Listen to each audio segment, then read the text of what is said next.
contenido de este podcast tiene información explícita que podría dañar la sensibilidad de quien escucha. Se recomienda discreción. Sean bienvenidos a Rigor Mortis. Hola a todas y a todos.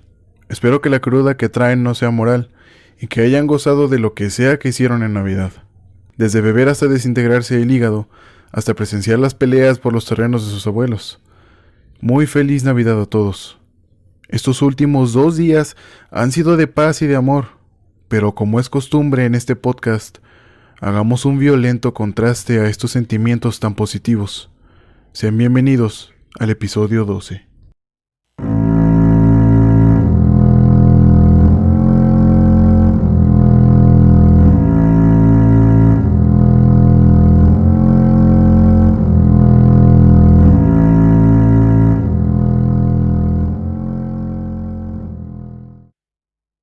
En la historia de antaño de México, existen ciertas leyendas que han ido pasando de boca en boca hasta lograrse completamente increíbles y legendarias. Esta no es la excepción. Por los años 50 comenzaron a desaparecer mujeres jóvenes y niñas de los pueblos de México. Tales desapariciones eran perpetradas por un grupo delictivo y no es un cártel de narcotraficantes, pero sí es un grupo de mujeres que incursionaron en el tráfico de blancas, demostrando que también las mujeres pueden llegar a ser repulsivamente despreciables si se lo proponen. En este domingo de rigor, le toca el turno a las Poquianchis. Hoy de nuevo tengo a alguien más de invitado en el podcast. Invitada, más bien. Andy Robles, mi amor, mi reina. Bienvenida.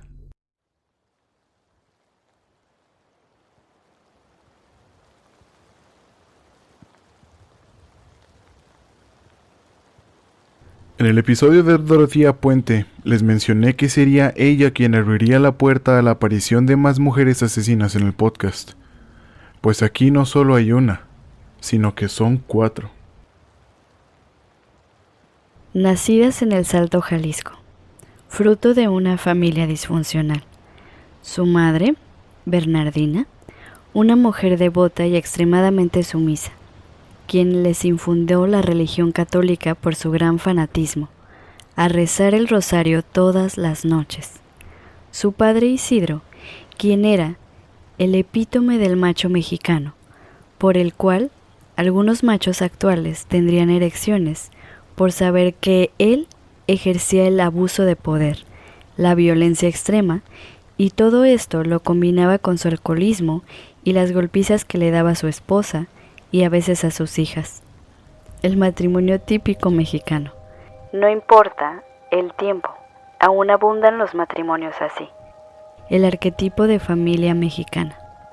Las hijas eran María de Jesús González Valenzuela, la hija menor, María Luisa González Valenzuela, María del Carmen González Valenzuela y Delfina González Valenzuela, la hija mayor.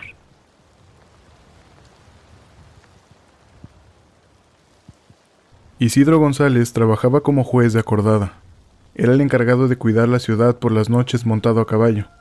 Trabajo que no hacía más que inflar su hediondo ego alcohol, pues por el cargo que tenía, se sentía con una gran autoridad en el pueblo. Claro que sí, mientras todos dormían, él tenía toda la autoridad. El ambiente tan cruel y violento que su padre fomentaba en casa, causó que María del Carmen decidiera irse, con un hombre varios años más grande que ella, llamado Luis Caso. Isidro, ofendido porque le dañaron su ego, fue a buscarla, y cuando la encontró, la tomó del cabello y entre regaños y maldiciones, la encerró en una celda para que aprendiera a la lección, y para que no tuviera conductas indecentes. Unas horas más tarde de este incidente familiar, llegó la orden del presidente municipal, en la cual ordenaba que Isidro y 2 de sus agentes fueran a buscar a un ranchero problemático, intimidador, y quien se jactaba de pisotear las leyes y que nadie podría hacer algo para detenerlo. Este hombre era conocido como Félix Ornelas. Rápidamente, Isidro y sus hombres fueron a buscarlo, y mientras peleaban por detenerlo, Isidro le dio un balazo a traición en la nuca, lo que mató a Félix. Este acto de cobardía llevó a que Isidro se diera a la fuga y tuviera que vivir escapando y ocultándose en varias rancherías de Jalisco, sin importarle que hubiera dejado a su hija Carmen encerrada en la cárcel, quien tras 14 meses después fue liberada por un abarrotero, que se enamoró de ella y la sacó con la condición de casarse con él.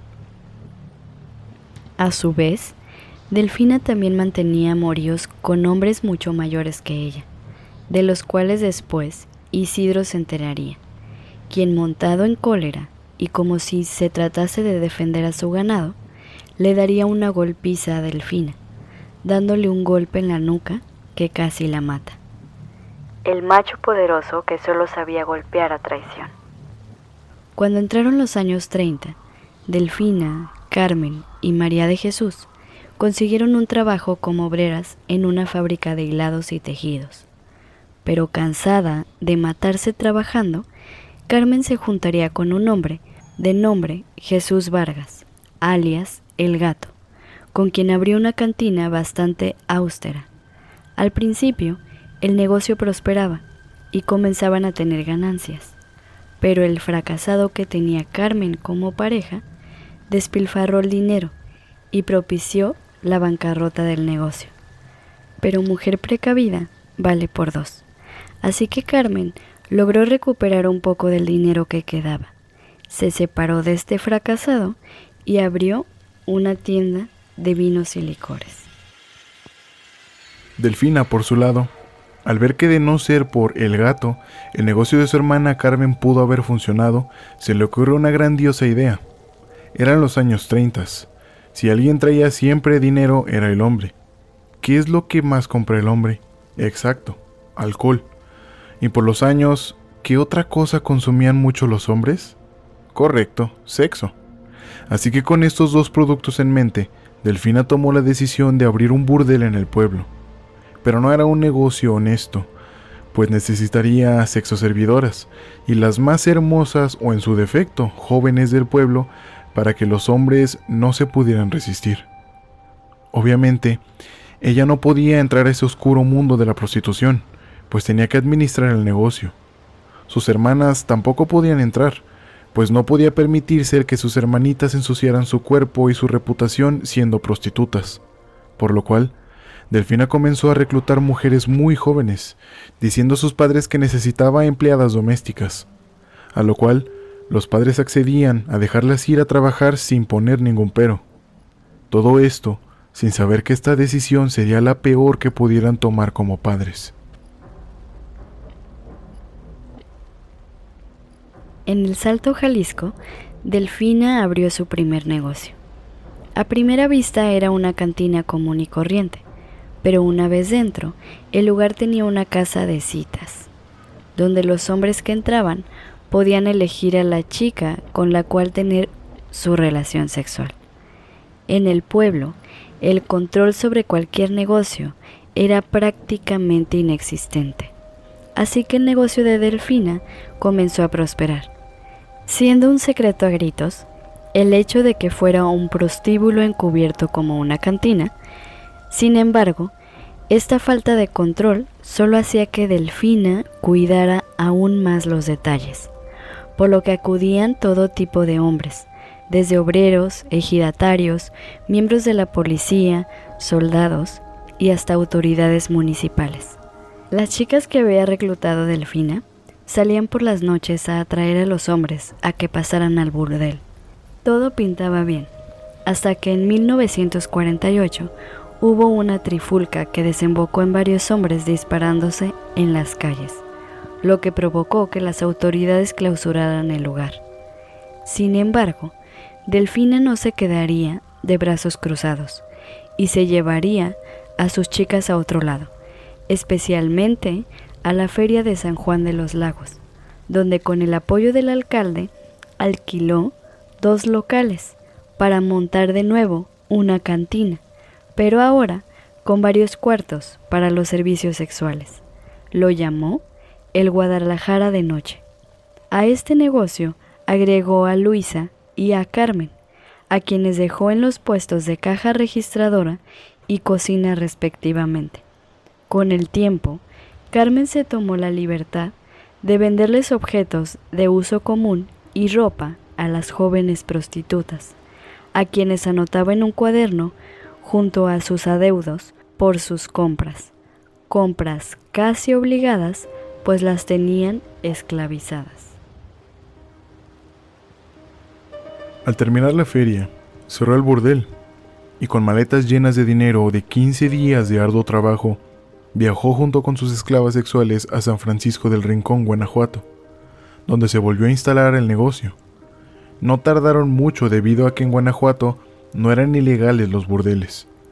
Así que, apoyada por Adelaido Gómez, el presidente municipal de ese entonces, le facilitó una casona con varias habitaciones, en las que habían camas y tocadores en cada cuarto.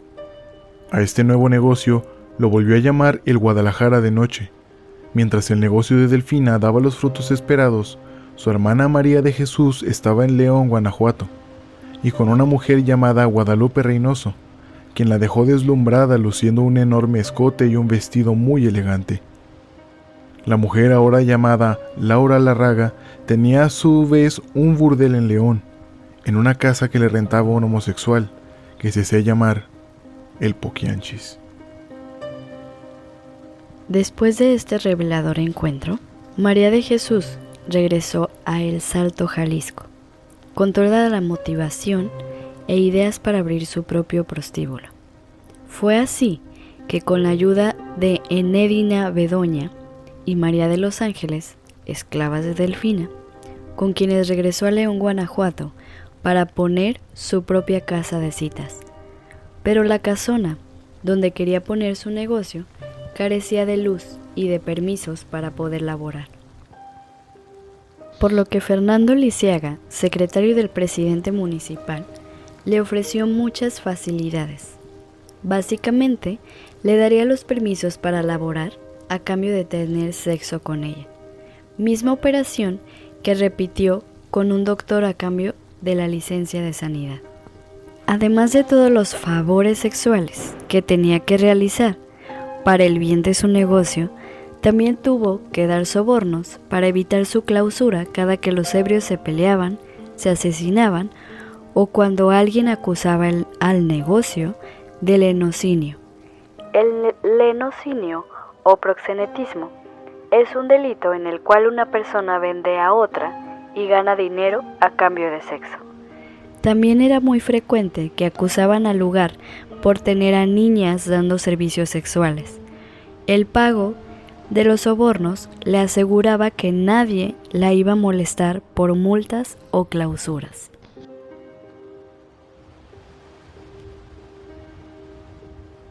El día de la inauguración, María de Jesús abrió su prostíbulo con el nombre de La Casa Blanca. Ella y sus mujeres que reclutó se encargaron de entregar tarjetas a la gente del pueblo. Sin embargo, fueron muy contadas las personas que acudieron al prostíbulo. Pocas, pero de gran reputación, pues entre los visitantes estaban el sacerdote de la parroquia de León y uno de los sacristanes. En fin, México mágico. Mientras tanto, María Luisa, la hermana menor, quien había trabajado 10 años como cajera en el prostíbulo de Delfina, había logrado ahorrar la enorme cantidad de 39,000 pesos y de un día para otro dejó el mundo de la prostitución. Además que, a diferencia de sus hermanas, nunca ejerció el oficio. El tiempo pasó y cada vez era más conocido el negocio de Delfina, quien estaba llenando las bolsas de dinero con el sacrificio de sus esclavas sexuales. Todo bajo el cuidado de las autoridades gubernamentales de Guanajuato, quienes sabían perfectamente lo que pasaba en ese lugar, pero se hacían de la vista gorda, porque si no eran sus hijas o sus esposas, no era problema suyo, y qué flojera meterse en problemas que no eran suyos, ni que fueran la autoridad para poner un orden. Sin embargo, a pesar de todo el dinero que Delfina estaba ganando y el gran éxito de su prostíbulo, no se sentía satisfecha con lo que ya había logrado. Y la gente que ambiciona a lo idiota realiza actos de mierda. Delfina llegó a secuestrar a decenas de mujeres muy jóvenes y niñas a quien después convertía en esclavas sexuales. Habían 2 mujeres que le proveían de chicas llamadas Juana María Guadalupe y María, alias La Cucha, quienes recolectaban jóvenes en Guadalajara con la promesa de darles trabajo de empleadas domésticas, táctica que también empleaba Delfina. Todo esto se estaba convirtiendo en un gran problema, pues eran prácticamente niñas, las cuales no sabían absolutamente nada de una relación sexual, por lo que los hombres las dejaban embarazadas, y en muchas ocasiones las jóvenes decidían abortar en el mismo prostíbulo. Todo esto lo hacían mientras los padres pensaban que se encontraban a salvo, trabajando de empleadas domésticas en alguna casa de una persona rica, cuando la realidad era que sus pequeñas hijas estaban siendo violadas múltiples veces por noche, exponiéndose ante desconocidos enfermos que también las torturaban y las obligaban a cumplir sus asquerosos fetiches. Aquellas chicas que daban a luz y tenían a sus bebés, les quitaban a sus criaturas y las asesinaban o los tiraban a la calle, donde con mucha suerte alguien las recogía. De lo contrario, morían de hipotermia en la noche. Y cuando el aborto salía mal y las niñas morían, tiraban sus cuerpos en lotes baldíos como si se deshicieran de un mueble viejo. En el año 1949, María del Carmen fue víctima por la peor enfermedad incurable del mundo. El cáncer la mató y dejó solo su libreta donde llevaba las cuentas de las deudas de las niñas esclavas. Delfina encontró la libreta, pero al no saber leer ni hacer sumas ni restas, le dijo a sus esclavas que sus deudas quedarían saldadas a cambio que rezaran por su hermana muerta. Poco después, María de Jesús conocería a un oculista de apellido Escalante, quien le estaba ofreciendo su casa en venta. Este sujeto era el Poquianchis, el mismo homosexual que le rentaba la casa a Laura Larraga, quien la usaba de burdel. María de Jesús terminó cerrando el trato con el Poquianchis, comprando la propiedad en 25,000 antiguos pesos.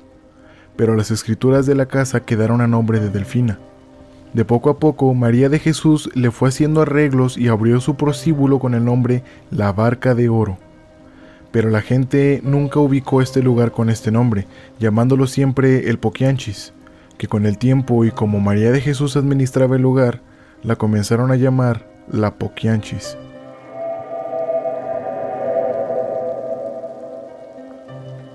El tener negocios en el que la prostitución de menores o lenocinio se veían a diario no era ningún problema para María de Jesús ni para Delfina, pues seguían siendo ratas de templo y no consideraban que la prostitución fuera un pecado, mucho menos la prostitución infantil.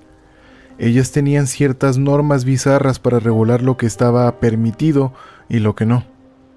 Por ejemplo, por nada los clientes debían tener sexo anal con ninguna niña, no se podían besar en los labios y nunca podían haber orgías ni podrían realizar actos lésbicos entre las niñas, ni por petición de los clientes. Lo que suponía un problema, pues por lo general quienes la solicitaban eran hombres que ya estaban muy ebrios o simplemente eran enfermos que solo pensaban en satisfacer sus deseos sin importar nada. Por lo que si las chicas se negaban a acceder a sus peticiones, los clientes las solían golpear para obligarlas. Además, las Poquianchis, como mucha gente ya las llamaban, espiaban en los cuartos a través de un hoyo en la pared, para vigilar lo que sus esclavas estuvieran o no haciendo. Esto para evitar insultar a su Dios con sus actos impuros. Si accedían a las peticiones de los clientes y violaban una regla, eran torturadas por ello. Las infortunadas que caían en los castigos descubrían un tormento descarnado, les causaban fracturas y heridas profundas en sus cuerpos al golpearlas con tablas que tenían clavos salidos. Las dejaban con enormes pústulas y cicatrices imborrables al quemarlas con hierros al rojo vivo. Las dejaban al borde de la muerte, al no dejarlas comer ni beber nada, aún siendo violadas todas las noches, y las que eran incorregibles o que ya no eran atractivas, las lanzaban con los perros para que las despedazaran. Sus cuerpos irreconocibles eran sepultados en fosas comunes. Al principio los castigos eran por violar las reglas, pero después era por simple antojo para mantenerlas a raya y que ninguna se animara a hacer algo indebido. Una de sus drásticas torturas era hincar a las chicas con 2 pesados ladrillos, uno en cada mano y otro más en la cabeza. Si se les caía siquiera uno, las golpeaban. Así las tenían a veces por horas. Al llegar el año de 1963, el gobierno de León, Guanajuato, cambió y los conocidos que se habían hecho las poquianchis habían dejado ya sus cargos. Esto les dificultó mucho el seguir con su negocio donde ganaban dinero por las niñas que violaban en su lugar de mierda. No solo porque debían sobornar de nuevo a personas que por lo regular, cuando entran al poder, se hacen los difíciles para aceptar sobornos. Sí, para dar la alta expectativa de que en verdad son honestos y que van a cumplir todo lo que prometen. Pero además de esto, cuando el nuevo gobierno entró en poder, se implementó una ley que ordenaba que los burdeles, prostíbulos y casas de citas debían cerrar definitivamente. Tras esta ley que se ejerció con mano de hierro en el estado, como todas las leyes en México siempre, María de Jesús se vio obligada a regresar a Lagos de Moreno, Jalisco. Con su hermana Delfina y todo su séquito de esclavas sexuales viajó con ella. Delfina aún administraba el Guadalajara de noche y en ese mismo año perdería a su hijo Ramón Torres, alias el Tepocato, quien se encargaba de vigilar a las chicas, así como golpearlas si era necesario, y capturarlas si lograban fugarse al estar hartas de su miserable vida en el prostíbulo. La muerte del hijo de Delfina se decía que fue a raíz de una pelea en una fiesta. La pelea fue con un sargento de la policía, misma pelea que terminó con el hijo de Delfina muerto a balazos. Al saber de la muerte de su hijo, Delfina tomó un fusil que guardaba y fue a la cantina disparando y destrozando la barra y las mesas, pero nunca dio con el asesino. Tras esto, las hermanas vivieron en un luto permanente, llevando prendas negras en su vestimenta. Después de que Delfina disparara dentro de la cantina, su hermana le recomendó irse a Guadalajara, mientras todo se resolvía, pues aunque Delfina no mató a alguien, la podían acusar de portación ilegal de armas. Al día siguiente, María de Jesús estaba con sus esclavas esperando el cuerpo de Tepocate para poder dar su religiosa sepultura, pero llegaron varios inspectores al Guadalajara de noche, con sellos de clausura y cerraron el lugar. Esto porque se corrió el rumor de que Tepocate había sido asesinado dentro del prostíbulo. El cierre del negocio se llevó a cabo con alrededor de 20 mujeres dentro en evidente secuestro y esclavitud. Un día después, les cortaron el agua y la luz, y en el encierro, María de Jesús y las chicas planearon fugarse a la casa de Delfina que tenía en San Francisco del Rincón. Sin embargo, este escape fue lo que le costaría la vida a la mayoría de ellas, pues duraron encerradas por meses en una casa.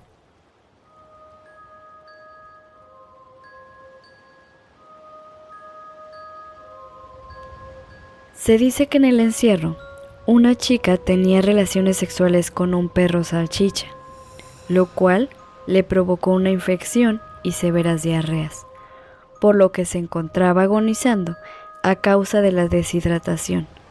Su hermana, que también estaba encerrada ahí, no soportó verla en esas condiciones, por lo que tomó la difícil decisión de tomar un pesado palo de madera y la golpeó varias veces en la cabeza hasta que la mató.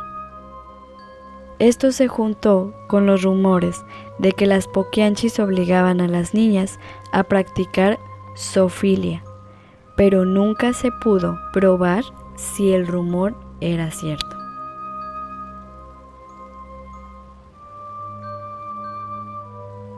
A los 8 meses de estar encerradas, el alimento se terminó.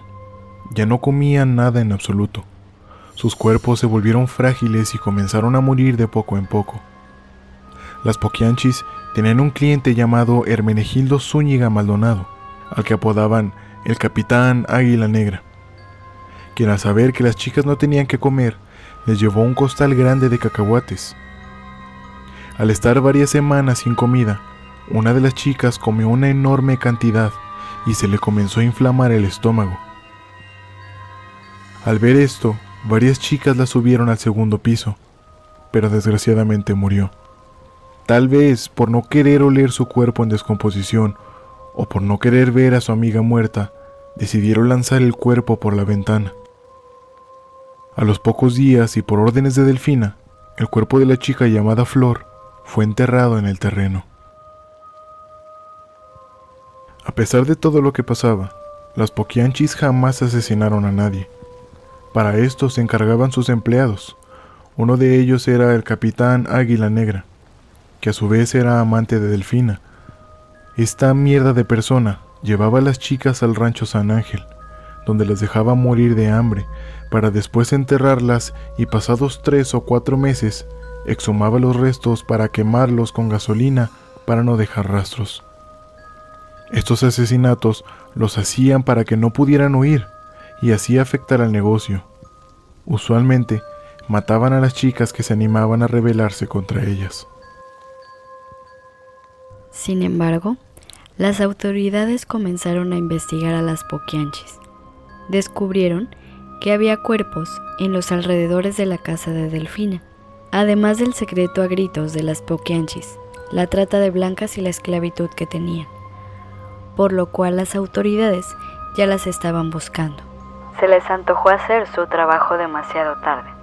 Al sentirse acorraladas, el día 6 de enero de 1964, María de Jesús y Delfina se trasladaron junto con sus esclavas al rancho San Ángel, un lugar que tenía apenas 3 habitaciones y donde ejecutaban a las chicas.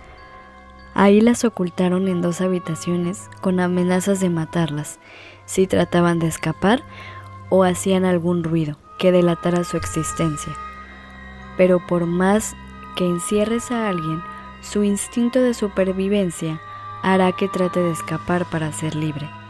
Fue así que 6 días después, una chica intentó escapar. Catalina Ortega se fugó y logró llegar a la Procuraduría de León, donde le contó a los funcionarios del maltrato que estaban sufriendo, que las obligaban a tener relaciones sexuales con quien fuera que les pagara a las Poquianchis, además de que si no obedecían, las golpeaban y algunas las asesinaron. La niña les contó todo, incluido donde estaban encerradas el resto de las chicas.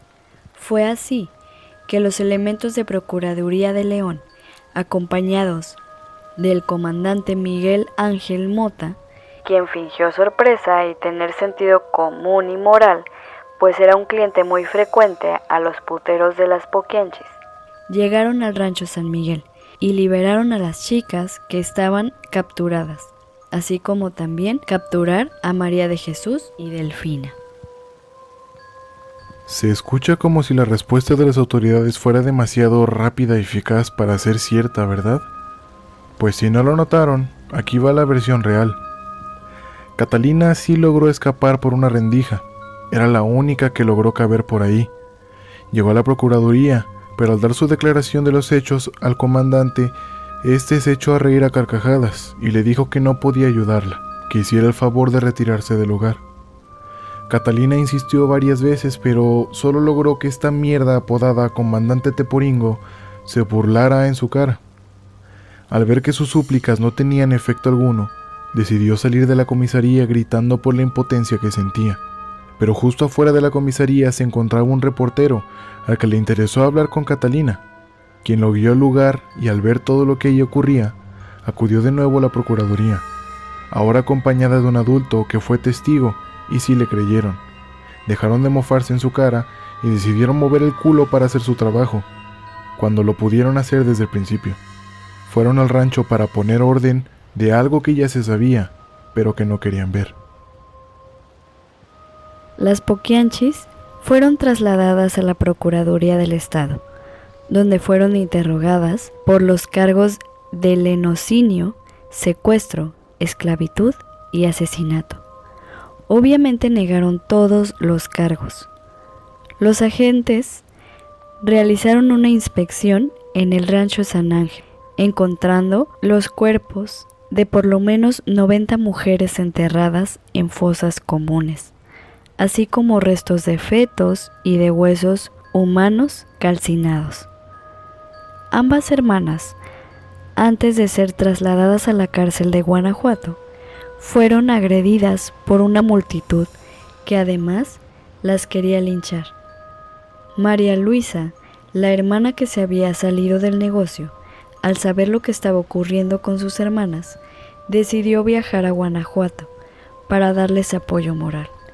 Pero al llegar a identificarse como hermana de las otras dos, también fue arrestada, porque la acusaron de prácticas de magia negra y ritos satánicos con las chicas, al encontrarse los restos quemados. Las Poquianchis al fin estaban encerradas. 12 años después de que se supiera lo de las Poquianchis, el cineasta Felipe Casals comenzó con la grabación de una película inspirada en los hechos de las hermanas. Un año después de esto, el escritor Jorge Ibargüengoitia se inspiró en la misma historia para escribir su libro llamado Las Muertas. Pero en el año de 1992, la periodista Elisa Robledo entrevistó y tuvo largas pláticas con María de Jesús, que se encontraba presa en una prisión de Celaya. Tras lo hablado, la periodista publica un libro llamado Las Poquianchis, por Dios que así fue, con lo cual expone ciertas inconsistencias que tuvieron las autoridades para su aprehensión, mismas que sirvieron para liberar a los involucrados en el caso. El asqueroso capitán Águila Negra, que ya tenía 76 años, al saber la noticia de su liberación, cayó muerto de un paro cardíaco por la emoción.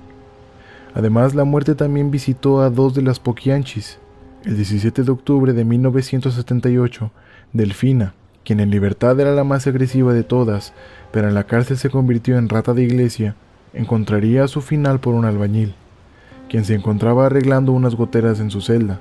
Dejó caer accidentalmente un bote lleno de cemento y le cayó en la cabeza a Delfina, matándola al instante. María Luisa falleció en su celda en una cárcel de Irapuato, en noviembre de 1984, a causa de un cáncer hepático. Finalmente, María de Jesús, quien se mantenía vendiendo comida en prisión, obtuvo su libertad y de inmediato se casó con un hombre llamado Antonio Hernández. Fue la única de las tres que murió en libertad y felizmente casada, sin pagar por todo el sufrimiento y por haberle arruinado la vida a cientos de familias y miles de personas. Es curioso cómo funciona el consciente colectivo. María de Jesús y Delfina tuvieron esclavas sexuales de edades entre los 10 y los 15 años, robadas de sus casas, llevadas con falsas ilusiones y falsas promesas de estar mejor.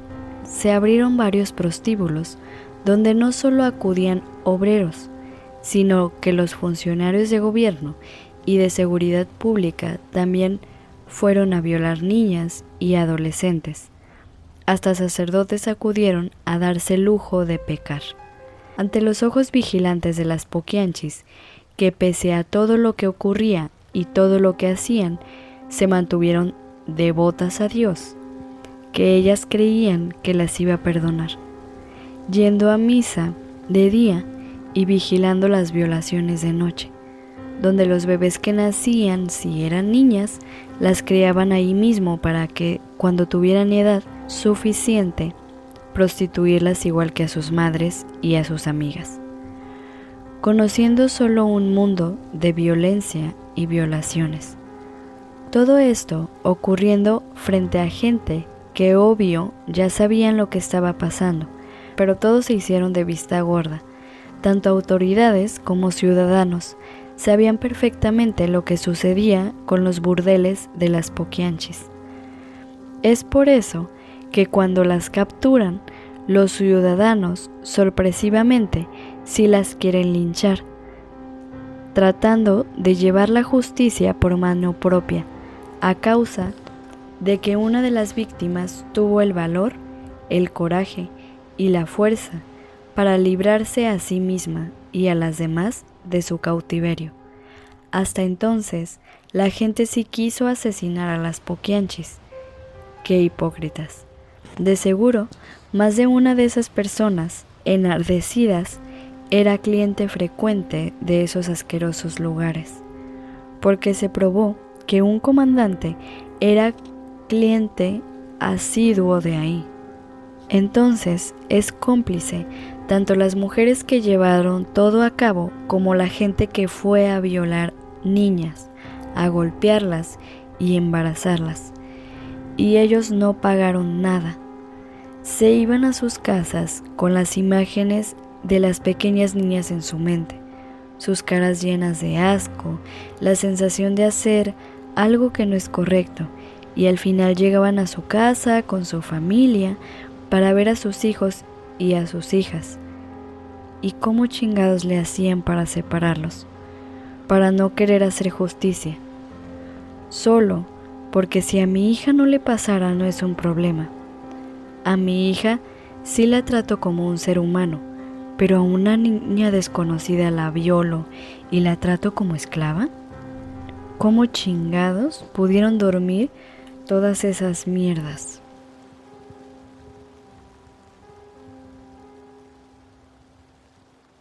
Las Poquianchis al final pasaron a la historia de México como una mancha enorme de sangre de vírgenes e inocentes jovencitas.